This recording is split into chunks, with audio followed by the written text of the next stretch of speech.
The Angel Moroni is, in Mormonism, an angel who visited Joseph Smith on numerous occasions, beginning on September 21, 1823. According to Smith, the angel was the guardian of the golden plates, which Latter-day Saints believe were the source material for the Book of Mormon, buried in a hill near Smith's home in western New York. An important figure in the theology of the Latter-day Saint movement, Moroni is featured prominently in Mormon architecture and art. Besides Smith, the three witnesses and several other witnesses also reported that they saw Moroni in visions in 1829. Moroni is thought by Latter-day Saints to be the same person as a Book of Mormon prophet warrior named Moroni, who was the last to write in the golden plates. The book states that Moroni buried them before he died after a great battle between two pre-Columbian civilizations.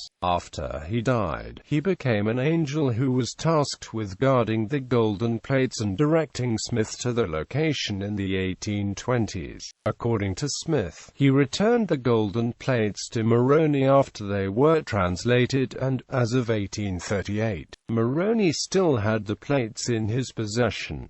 Angel's name and identity. There have been two conflicting accounts as to the name of the angel. Initially, Smith merely referred to an angel without identifying its name. Thus, in an 1831 letter from Lucy Mack Smith to her brother, she discusses Moroni as the person who buried the plates, but does not identify him as the unnamed holy angel that gave Smith the means to translate the golden plates. In Smith's 1832 history, he said he was visited by an angel of the Lord, who mentioned the Book of Mormon prophet Moroni as the last engraver of the golden plates.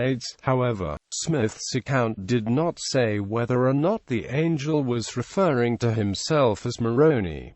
In 1835, Smith identified the angel as Moroni. In 1835, while preparing the first edition of the Doctrine and Covenants, he made additions to an earlier revelation regarding sacramental wine, and indicated a number of angels that would come to the earth after the second coming and drink wine with Smith and Oliver Cowdery. Among those angels, the revelation listed Moroni, whom I have sent unto you to reveal the Book of Mormon, containing the fullness of my everlasting gospel, to whom I have committed the keys of the record of the stick of Ephraim. Around this time, Cowdery was writing a history of Smith in which he identified the angel as the prophet Moroni from the Book of Mormon. In July 1838, Smith wrote an article for the church periodical Elders Journal, in the form of questions and answers that stated the following. Question 4th. How and where did you obtain the Book of Mormon? Answer. Moroni, the person who deposited the plates, from whence the Book of Mormon was translated, in a hill in Manchester, Ontario County, New York.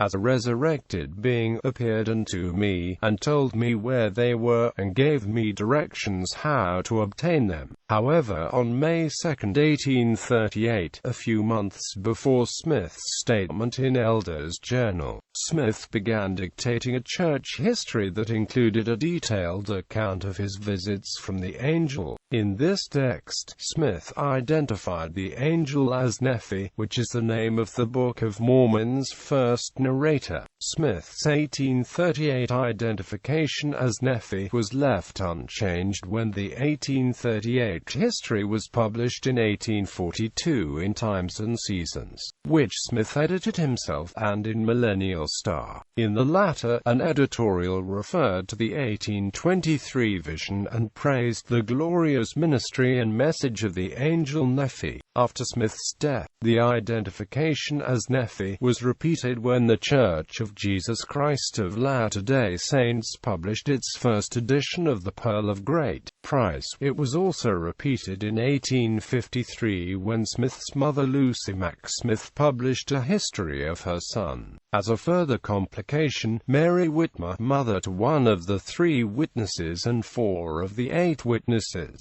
said she had a vision of the golden plates, shown to her by an angel whom she always called Brother Nephi, who may or may not have been the same angel to which Smith referred. Nevertheless, based on Smith's other statements that the angel was Moroni, and based on both prior and later publications, most Latter-day Saints view Smith's 1838 identification of the angel as Nephi as a mistake, perhaps on the part of the transcriber or a later editor. In the version of Smith's 1838 history published by the LDS Church, as well as the portion canonized by that denomination as the Pearl of Great Price, the name Nephi has been changed by editors to read Moroni. The Community of Christ publishes the original story, including the identification of Nephi, but indicates Moroni in a footnote. Descriptions of the angel Moroni vary. In one of Smith's histories, he described him as an angel of light who had on a loose robe of most exquisite whiteness. It was a whiteness beyond anything earthly eye had ever seen. His hands were naked and his arms also a little above the wrists.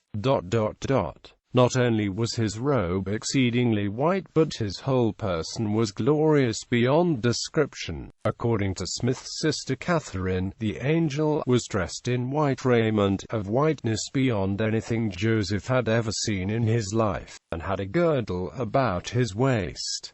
He saw his hands and wrists, and they were pure and white. Appearances to Joseph Smith and others. Smith said that on the night of September 21, 1823, Moroni appeared to him and told him about the golden plates that were buried in a stone box a few miles from Smith's home. Smith said that the same angel visited him various times over the course of the next 6 years. Smith also said that the angel visited him to retrieve the golden plates after Smith had finished translated a portion of the writing on the plates into the Book of Mormon. In addition to Smith, several other early Mormons said they had visions where they saw the angel Moroni. 3 witnesses said they saw the angel in 1829: Oliver Cowdery, David Whitmer, and Martin Harris. Other early Mormons who said they saw Moroni include Emma Hale Smith, Hiram Smith, Lucas Johnson, Zera Pulsifer, W. W. Phelps, John P. Green and his wife Rhoda, John Taylor, Oliver Granger, Heber C. Kimball, Lucy Harris, and Harrison Burgess. Mary Whitmer may also have seen Moroni, although she referred to the angel she saw as Brother Nephi.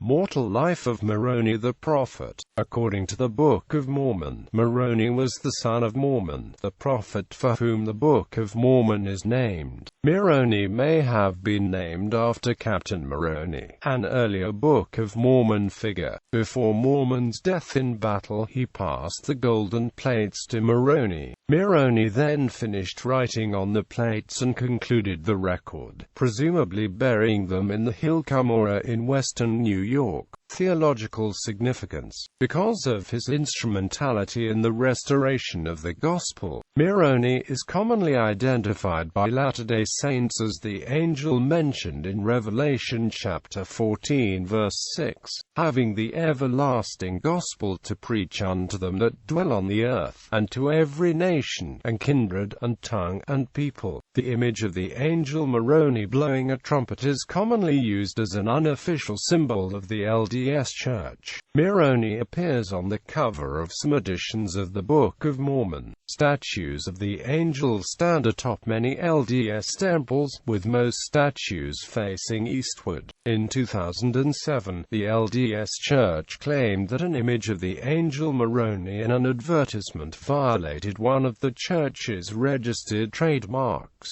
Theorized origin of the name. Commenting on the name of the Angel Moroni, another figure in the Book of Mormon who shared the same name, historian D. Michael Quinn suggested several possible origins for the name Moroni. If Smith saw a salamander on a hill, rather than a toad, this was consistent with magic associations concerning the name Moroni and occult traditions concerning the salamander. For early 19th century Americans, the messenger's name Moroni has several echoes. A simple anagram of Moroni, a moron, was a widely published word for a being which poisons, while a poisonous salamander was moron in scientific texts. Centuries before salamander had this scientific name, moron, occult texts used this animal to illustrate the elemental spirit of fire. Maron was also a name of magic invocations. Mormon scholar Hugh Nibley noted the prevalence of names in the Book of Mormon with the root Mor, and suggested that the root may be of Egyptian origin with the meaning of beloved. Sculptors. The Nauvoo Temple was the first Latter-day Saint temple to be crowned with a figure of an angel. This angel, not officially identified as Moroni, was a metal weather vane with gold leaf on the trumpet. It was designed by William Weeks and installed in January 1846. This figure was positioned in a flying horizontal position holding an open book in one hand and a trumpet in the other. Cyrus Dallin sculpted the first angel which was identified as Moroni. This angel was placed on the Salt Lake Temple during the capstone ceremony on April 6, 1892, 1 year to the day before the temple was dedicated. Dallin's design is a dignified, neoclassical angel in robe and cap, standing upright with a trumpet in hand. It stands 3.8 meters high. It was molded in hammered copper from the plaster original, and was covered with 22-karat gold leaf. Torlifes. Nafis fashioned a replica of the Dallin angel in the 1930s, but the casting of his angel was never placed on a temple until many years later. In 1983, castings of this angel were placed on the Idaho Falls Temple and the Atlanta Temple. Millard F. Mallon's angel, which was placed on the Los Angeles Temple in 1953, is known as the second Angel Moroni statue. His angel was cast in aluminum, stands 4.7 meters high, and weighs 953 kilograms. It has Native American features, wears a mine-style cloak, and holds the gold plates in its left hand. Avard Fairbanks sculpted the third Angel Moroni statue, which was placed on the Washington, D.C. Temple, dedicated in 1974. This angel was created as a 1-meter model which was sent to Italy where it was enlarged, cast in bronze, and gilded. The finished statue is 5.5 meters high and weighs over 4,000 pounds. The Seattle, Washington, Jordan River, Utah, and Mexico City, Mexico temples each have a 4.6-meter casting of this statue. Carl Quilter sculpted his first Angel Moroni in 1978. Two sizes were made, one 3 meters high, the other just over 2 meters. These statues were designed to reduce the cost and weight of the previous Angel Moroni statues, in order to become a standard part of the temple architecture. The Quilter angels are made of fiberglass and covered with gold leaf. In 1998, with the construction of many new smaller temples, Quilter was commissioned to create a new angel. This angel was similar in design to his previous angels, but he gave Moroni a slightly larger bill, with his left hand opened and his body turned slightly to show more action. The Bern, Switzerland temple's Angel Moroni is patterned after Quilter's 1998 design. Quilter's Angel Moroni is now on over 100 temples around the world.